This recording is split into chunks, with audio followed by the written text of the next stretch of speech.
Amazon, the biggest of all those retailers, hosted its biggest ever presentation to ad buyers yesterday, revealing that its ad-supported streaming video content now reaches more than 120 million monthly users, up from 20 million monthly viewers back in January 2020. Now, this is driven in part by Twitch, which is the streaming video game platform that Amazon owns. And in Amazon's earnings last week, the company reported 77% revenue growth to nearly $7 billion in its other unit. That is largely ads, and it's also about 7 times Twitter's quarterly revenue.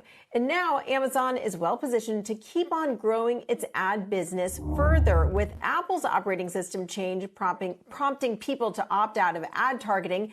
Amazon's ads are more valuable because the company has so much data about what you want and what you are looking to buy. Now, that's why Walmart and Target and a number of other retailers are also investing to build their own ad businesses. In fact, Walmart, which launched a self-service ad platform in January 2020, is projected to generate over $1.5 billion in e-commerce channel ad revenue this year. And Walmart has over 1% of all U.S. search ad revenue. That's compared to Amazon's 19% share and Google's 57% share. Now, on another side of Amazon and Amazon's rise, another sign of that, Google and Facebook are both investing in their own marketplaces so they can learn more about what people want to buy, John. Well, Julia, instead of investing specifically in that direct kind of commercial relationship, Twitter's done this acquisition of Scroll today. What does that show about where their focus is and how they hope to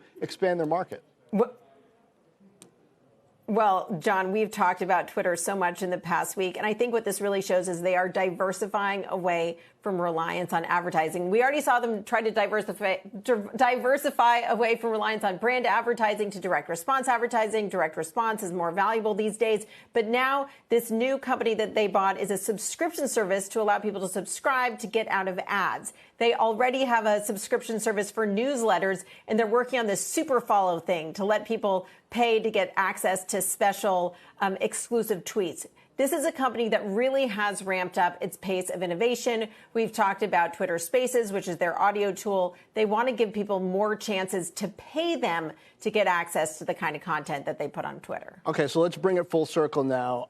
Twitter is trying to diversify outside of just advertising into subscription. Some of these retailers who have been good at subscription, Amazon's got Prime, Walmart's got its thing it's been working on, Target, et cetera, are moving into advertising, and they have strength in shopping data. I mean, who's this gonna end well for?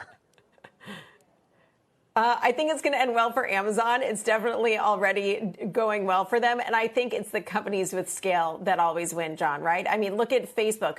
Facebook has so much data that they've said that they're going to be fine, even if they can't target ads, because they're shifting over to this shopping model. So the companies with scale have the biggest advantage. And I think that's a key reason why we're seeing Twitter shares down so much in the past week since they reported earnings. Twitter put out these very optimistic growth numbers of what they expect to hit by 2023. They said this back in February at their analyst day, and I think there's a lot of concern just based on the earnings results we've seen in the past couple of weeks that maybe Twitter's not going to be able to hit those numbers. I mean, they did say they were keeping that long-term guidance in place, but I think the analysts are starting to wonder, you have Facebook growing so much, and Alphabet, these other giants, will Twitter have a hard time hitting those numbers when it's competing against these behemoths?